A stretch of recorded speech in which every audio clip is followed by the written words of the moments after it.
Girl Crush Country, where we are obsessed with women in country music. I'm Jess Wright in Nashville, Tennessee, and this week's guest is a BC, as in British Columbia, CMA, Female Artist and Songwriter of the Year winner and 6-time nominee, who is now based in Nashville. And we are very excited to have her here. Welcome, Taylor-Rae. Thank you for having me. Yeah, I'm glad you could come. Now, you have the same name kind of as another artist. I do. And so did you always have the hyphen in your name, or was that because No, to distinguish I've yourself? always had the hyphen. Okay. And then my last name is very long, so that was just never an option for me to put into my stage name. And when I did Google eventually, like years into things, I was like, oh yeah, there is somebody, but Taylor-Rae with a dash, you know? Yeah. And she's a very different artist, very different sound and style. Yeah. So you got your start singing really in the basement. Yeah. Singing karaoke. Yeah. What was your go-to karaoke song? Oh my gosh. I don't even know. I mean, I used to sing everything like Alan Jackson with my dad and Garth Brooks' Thunder Rolls, and he would just put on Martina McBride, everything. So I didn't really have a go-to for quite some time. I sang The Lion Sleeps Tonight a lot. Yeah. And then they were like, you need to branch out. What's your go-to karaoke song now? I've been really into like Lady Gaga recently. Okay. So like You and I, which I love. So, and yeah, anything by her is so good. Agreed. Yeah. Agreed. So you knew by 13, this is it. I'm going to pursue music. Yeah, that's what I always wanted to do. And I think you get to the point where all your friends have the same dream as you, and then they start to go, okay, I'm actually going to go do this. And then I was still sitting there going, wait, I'm still being an artist though, right? So it was kind of always this thing. I just always wanted to be an artist. And I never left. I love that it seems like your dad has been the one to encourage you and sort of push you in the right direction all along. Yeah, he was a huge driving force in me just feeling confident enough to kind of go for it. And I ended up going to school for the management side of things just to learn the business. Was that his idea too? It was kind of a group effort where it was, it's a really crazy business to be a part of. So you might as well figure it out a little bit, even though I'm learning every single day.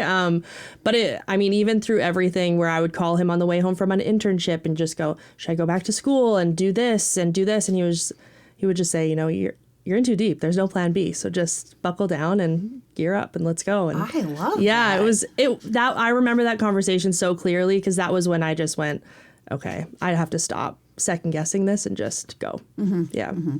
And you're from Alberta. Yeah. Right. There are some talented women who have left some giant footprints from there. I mean, Terry Clark, Tennille Townes, Lindsay Ell, Carolyn Dawn Johnson. I'm sure there are more that I'm not thinking of. Yeah. Have you considered them influences, mentors? Massively. Yeah. I mean, I grew up listening to all of them and Tennille obviously later. But Carolyn is somebody I used to listen to her album To and From the Barn every single day. We would go, and then I moved down here and got to meet her, and we ended up writing this song together, and then she sang on my record, and it was just this really full circle moment for me. And it was one of those things that makes you feel like you're in the right spot. But she's just such a fantastic person. Yeah. We're definitely going to talk about that song coming up. But you got to Nashville in 2022. Yeah. Was that timing because of COVID? I never really knew that I was going to pull the trigger on Nashville. With COVID, I felt like I lost 2 years kind of thing up in Canada. And I kind of went into this panic moment where I'm going, okay, I lost 2 years. How do I make up this time? And I spent one night just sitting in bed awake. And then the next day I was like, I think I just have to go and move to Nashville. And so I applied for my visa, and probably about 3 months later, I was driving down. It was just such a spur of the moment thing. Yeah. And it's probably hard to see in those moments when you're like, I've lost 2 years, that everybody else lost the same 2 years. Absolutely. Like you weren't actually behind anything. No, I know, but it just, and it felt so heavy, right? I remember going into 2020, it was my first year that I was having festival bookings, and I was just like, oh my gosh, this is it. Things are moving, whatever. And then everything gets shut down. And I was just kind of in disbelief. And obviously the wheels have to keep turning. So you pivot, figure out another way to do it. But yeah, it was, you do forget everybody went through the same thing, right? Yeah. it feels very personal. Yeah. Like, why did this happen to me? To me only. Only Yeah. to me. How have you found the music industry in Nashville to be different than in Canada? I mean, it's a lot tighter knit, right? So you're seeing people all the time. I think the ability to go out and see people play every night and meet different people and hear different kinds of music makes you realize how much you can just kind of move in the direction that you want to versus maybe what the industry is typically looking for. I mean, you look at Ella, Lainey, Megan Maroney, their music is so different, but it's all being played on the same station, right? So I think that was something I really learned moving down here, and I feel a little more confident in my own direction now versus just really trying to play the business part. What has surprised you? About living down here? Yeah. Or about the music industry here? I think how kind everybody is. Yeah. I think that was something that, I mean, we're just so spread out in Canada, right? So you're not seeing people as much. But I remember moving down here and meeting somebody at Live Oak and going, I would really love to pick your brain. And we have coffee a couple days later. And it's interesting how open to talking and kind of sharing their knowledge that people are. I didn't know what to expect. I didn't expect that. Yeah. Something that I love is that every time I ask a question similar to that, especially to a newer artist, the answer involves somebody taking the time to have coffee with them. Yeah. Yeah. I love that. It's so cool. I feel like that's the way of Nashville. I think it's got kind of a really community spirit to it, which, I mean, is pretty special, especially somebody coming from outside and like a lot of us are and trying to figure it out. Yeah. And a lot of the times I'll ask a question about, like, especially with a newer artist, how did you figure out how to make those connections when you got to town? And you're coming from a whole other country, Yeah. which had to be terrifying in itself. But then how did you get here and go, okay, here's what I'm going to do now? You know, hope and a prayer. I don't know. Coming down, I had a lot of Canadians that I knew already. So coming down and having a bit of a friend base already and be able to go out with people and meet who they know and kind of that way, it was a nice way to kind of dip your toes in. And then it just, I mean, obviously expands from there. I mean, going to events by yourself, and which is one of my least favorite things to do. But Same. Yeah, because you feel like a floater. You're just kind of like, I guess I'm going to go on my phone because I'm standing here alone right now. And everybody knows everybody else. And Yeah. there's all the little groups of people talking to each other. Yeah, exactly. And so I would just go to all those events and then ended up meeting some of my best friends just kind of on a whim there. So yeah, That's you just never know. terrifying. It's the worst thing ever. It's actually the worst. At home, like back in Canada, when you go out, you're going out with your friends and it's not work related, where here you're going out to meet people and all these different things. It's just a different vibe, and it can be nerve-wracking if you're going alone. Yeah. Mm-hmm. Yeah. Has the current political environment impacted you in terms of like I just imagine any instability with regard to visas can make planning a tour challenging, or any work, really. Yeah. So far I've been so good, but like I know the wait times are really long right now, so applying for visas, all of us are kind of like, okay, we need a year basically in advance to get going, but so far that part has been okay. It's more so just making sure you're doing things in the right time period. Yeah, you gotta stay on top of extra paperwork, as if there's not enough administration to do for just being an artist. Yeah. And getting booked and all of those things. Yeah, exactly. So a few years ago, you were a runner-up in the Boots and Hearts Festival Emerging Artist Showcase. I was. And you actually got to play on the same stage as Shania Twain. Yeah, I did. That had to be such a pinch me moment. It was so cool. Well, flying out to Boots and Hearts, we were flying from Vancouver, so we flew across the country, and I told my band, I said, it's possible we go and we play for 10 minutes, and that's our weekend. We're sitting around the rest of the weekend. So I hope you guys are okay with that. And so we got there, we played, we were barely on stage for them to announce the finalists, and I hear my name and I'm like, oh my gosh, we're playing the main stage on Sunday, and we were freaking out. It was just it was cool because I think that year it was an all-female lineup that day on the main stage. So it was really cool to be a part of that, and Boots and Hearts has been really great for bringing women in, which has been awesome to be in that network. Is that different in Canada, the balance of men and women? Oh, No. No, I think, I don't know if I know in Australia it's a lot different. They're really lifting women. And I do think there is a shift happening right now, but I think on, the radio front and stuff like that, it's still tough. It's still tough. Yeah. Did you get to meet Shania? No, I would have freaked out though if I did. Yeah.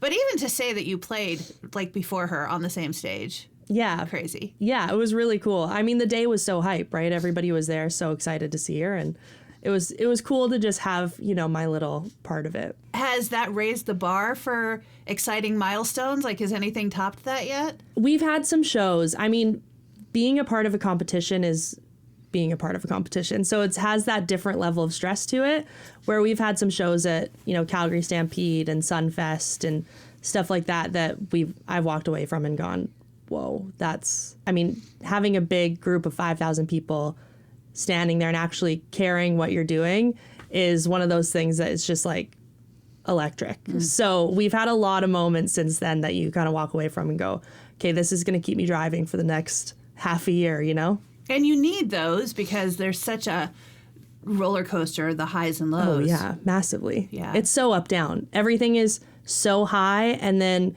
we had a week about a month ago that I went, oh my gosh, everything feels so right. It all seems so good. And then you have a quiet week a couple weeks later and you go, am I even doing anything? What am I doing? You know, it's such a quick turnaround and you have to try and keep yourself stable. And I think that's common to like every person, every career path, you see the highlight reels on social media and everybody else is doing better than me. And am I even supposed to be doing this? Like, What am I even doing here? Imposter syndrome is so real. Oh, yeah. How do you push through those moments? I would say my family, realistically, because I call them and they have no time for it. They'll be like, I get you're feeling a certain way, but look what this year you have done. And a year ago, what would you have thought looking at that? And they're very quick to talk me off the ledge because I think it is hard, but having them we're so close. So having them to call and kind of understand what's going on because they've been in this long enough with me that they kind of know what's up. And so definitely having my family close. That's good that you have that. Yeah. Navigating the music industry is so hard. Yeah. You look at Lainey and Ella and Megan, who you mentioned, and it seems like all three of them just appeared out of nowhere and are suddenly stars, and nothing could be further from the truth. Totally. The 10-year overnight success, as they say in Nashville. Yeah. People make the joke, they're like, she's an industry plant. I'm like, I don't know. Yeah. I don't know if you can call that. Lainey was living in a trailer in the front yard of a recording studio, 15 years ago. So yeah, she's earned where she's been. Absolutely. Yeah. And we just talked about the imbalance for women. Is that something you were aware of coming in? Is that something that you were prepared to, face those obstacles?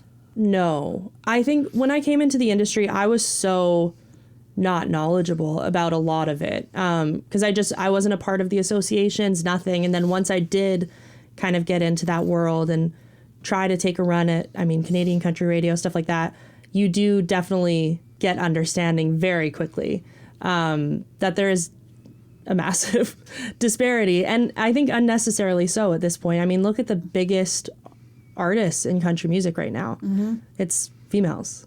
And yet there's three names that mostly come up, the three that we just talked about. Yeah.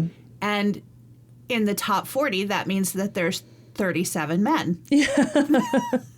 Yeah. So it's great that we have these women who are making all this noise and getting attention for women in country, but also what is it changing anything is the question. I think it is. Yeah. I think it's, Ella, when did her first song blow up? Was that a year and a half ago? A couple of years ago, yeah. And she's on an arena tour right now. Yeah. So I don't know. I don't know if you can actually look at the optics of that and go, people don't want women in country music. That's what we have been trying to say for, literally my entire radio career. Yeah. And the problem is that there's always some, but. Yeah. And that's, I think, what we're fighting against. So hopefully we can make some noise and turn this thing around a little bit. I think it has to, right? At some point, because weren't the 90s like females in country music were taking over? Yeah. And then it's been this dip, and I feel like there's an upswing right now where people are going, maybe all this doesn't make sense. But I just saw in my Facebook memories today that it was 11 years ago this week that Tomato Gate happened. Are you familiar with Tomato Gate? Yeah. It was 11 years ago this week. Wow. That happened. And things have gotten progressively worse for women since that happened. So it's just interesting to see how there's so much talk about this, and there has been consistently for the last 11 years. Yep. It's tricky. We gotta get there. I know. And I think you have your champions too. I mean, you have some massive females in the industry side of things that have been trying to kind of move things along, which is what you need. And you have all your women in music and stuff like that, all these different events where you can go and network with other women and kind of sort things out that way. And I think that's great. Like there's definitely a push on that side to lift women up. The good thing is that women are pulling each other along. Yeah, absolutely. Now, you had what's considered your breakout song was actually written by Pearce. Yes, yeah. It's called Are You Still Up? You put it out in 2021. Yes. Everybody doesn't know this. A lot of times artists are pitched songs that were written by other songwriters or artists, and they never get to meet that person. It's just, I was pitched the song, and I liked the song, and I decided to record the song. Yeah. Is that the case here, or have you and Carly No, talked we've about never it? met. Okay. We've never met. But I remember getting that song pitched to me, and I literally couldn't stop listening to it because it was driving me crazy. I'm like, whose voice is that? I know that voice. It was so confusing. And then I found out after I had kind of decided whether or not to take the song, because I didn't want that to, I guess, affect my decision making. Like, was it the right song, or did I want to sing it because this person that I have idolized wrote it, So it was one of those things. And then once I did decide, I was like, hey, who wrote this? But yeah, so cool. And so cool. 1.5 million coming up on 2 million streams later? Oh, on Are You Still Up? Yeah. Man, that 1.5 million would have been 3 years ago, probably. Oh. So I don't even know where it's at now. Okay. Yeah, that song, I couldn't believe it. I mean, I remember I never opened my Amazon Music ever because I always had 22 streams or something like that. I was like, I don't need to look at this. And I was at a bachelorette party, and I literally accidentally opened up my artist Amazon Music, and it was like 12,000 streams this day, 13,000 streams this day. And I'm like, what is going on? I couldn't believe it. They just kind of turned the taps on it, and it went crazy. And then it took off on the other platforms. And yeah, it was super cool. I love that. Yeah. And then we talked about Carolyn Dawn Johnson earlier. You put out your most recent EP last summer. And it's the title track that you wrote with her. Yes. Heaven Right Here. That's so big. I love this idea of just living in the moment and tuning out the noise. What was the conversation that started that, right? Yeah, I had been really kind of struggling with my sound. I felt like I love the music I put out, but then I was going, is this me? What do I want to say? Because I feel so kind of overtaken by the thought of what's everybody going to think of my music? What does it need to sound like to be on the radio and all that? And then it kind of got to the point where I was imagining, if you're in heaven, what kind of music would you make, or what kind of life would you live, not worrying about what everybody else thought. And so I came to her with that idea because I couldn't think of anybody better to write it with. And so when I had texted her, I said, I have this idea. I would love to run it by you and write a song with you. And I was kind of expecting her just to, I don't know, say she doesn't have time or something like that. And she responded immediately, and we got a date. And yeah, it was really cool. I love that idea because there's a movie, you've probably never heard of it because it's super old, but it's called Defending Your Life. Okay. It's Albert Brooks and Meryl Streep. And the idea is when you die, you have to defend your life. You have to defend the decisions and the choices that you've made throughout your life. It's funny and it's not fun. It's such a great movie. So that's what I thought of when you said that. That's really cool. Yeah. No, I love that song so much. It's very special. Yeah. So then after the EP, you released a duet with Antonio La Rosa, and it's kind of a heartbreaking song. It is. Especially if you've been through that relationship. Like, I've invested this time and effort into this person. I can't just walk away. Yeah. And then you stay too long because you should have walked away. I know. That's the thing. I'm notorious for that. I was going to ask if it was based on your own experience. Gosh. Yeah. I mean, you get to a point in a relationship where you're going, there's just no way we can make this work anymore. I mean, any way we slice it, this is not going to end with us happy, you know? And then, but you're both still in it. You're like, but we have had this prior relationship. We have this friendship and all these different things. It's hard to walk away, but it is, I think it gets to the point where you are kind of just lying there being like, what are we doing? You know? Are you a Taylor Swift, like, you hurt me and now I have to write a song about you person? I mean, isn't that what all songs are about? I think it's super cathartic to write about it, and kind of, it's like journaling, but you get to kind of just put your emotion into it and you feel a little lighter after that. Do you ever hear from the guys that the songs are about? Oh, yeah. Like, and they know that it's that's about them? I mean, probably. Yeah.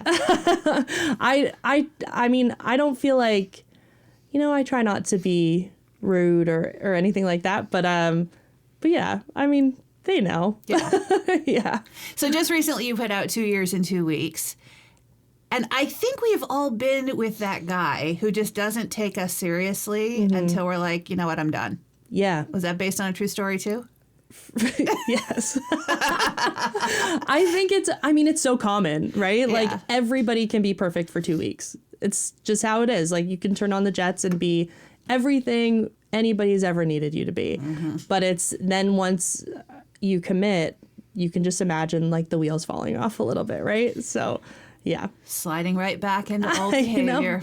I know. Well, I mean, if you're going to change, it's going to take longer than a 2 week period of time. It's like, we need to separate for a year, couple years, you know? At least. Exactly. Yeah. Yeah. Maybe see you never.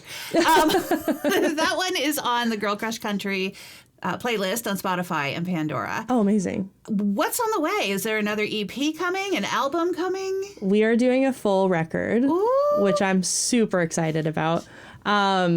It's just writing over the past year has been really fun. I have a really great group of writers that I've been working with, and I've had a lot to say. So we've just kind of thrown everything into that. And so it's going to be a little more unfiltered. The next single we have coming out is called Messy. And it's just kind of, I love it already. you know, just those days when you just want to let it fly, you know, not be so careful about every word that comes out of your mouth or everything you do. But yeah. I'm excited to hear that. We'll put that on the playlist as Yes, well. Yeah. Let's wrap up with a little flash round. Okay. All right. Would you rather write with Taylor or Miranda? Oh, probably Taylor. Yeah. Yeah. That's a tough question for everybody. It is. Yeah. What country song makes you cry? Oh, God's Will. Oh, God, I haven't even heard about that song in forever. You know, that used to be one of my songs that I sang all the time. And recently I was kind of sad and I'm like, I'm going to just go through my old repertoire or whatever. And I started playing it and I'm like, oh my gosh. Yeah. Yeah, it's so heartbreaking, but so beautiful. Yeah. Who's on the collaboration bucket list? Oh my gosh. Big list, but Chris Stapleton would be. Hallelujah. Yeah. Yeah. I imagine that's a long waiting list. I'm sure it is. I'm sure he has a million messages being like, hey, I have this song for you. That would be great for us. Yeah. Who are your current country music girl crushes? Oh, man. That's a really good question. I mean, I feel like Ella for everybody, but Kelsey Ballerini is probably at the top right now for me. She's really grown as a writer lately. Oh, it's so good. Years. I've listened to her Rolling Up the Welcome Mat album 8 million times. Same with Patterns. It's so good. If there's one thing a breakup or divorce is good for, it is making great music. That's exactly right. Taylor-Rae, it has been so fun getting to know you. Thank you for coming by. Thank you for having me. Of course. If you're into our mission of elevating the voices of women in country music, you can join us by subscribing on the YouTube channel, following us on all of the socials, wear the merch, and sign up for the newsletter at girlcrushcountry.com.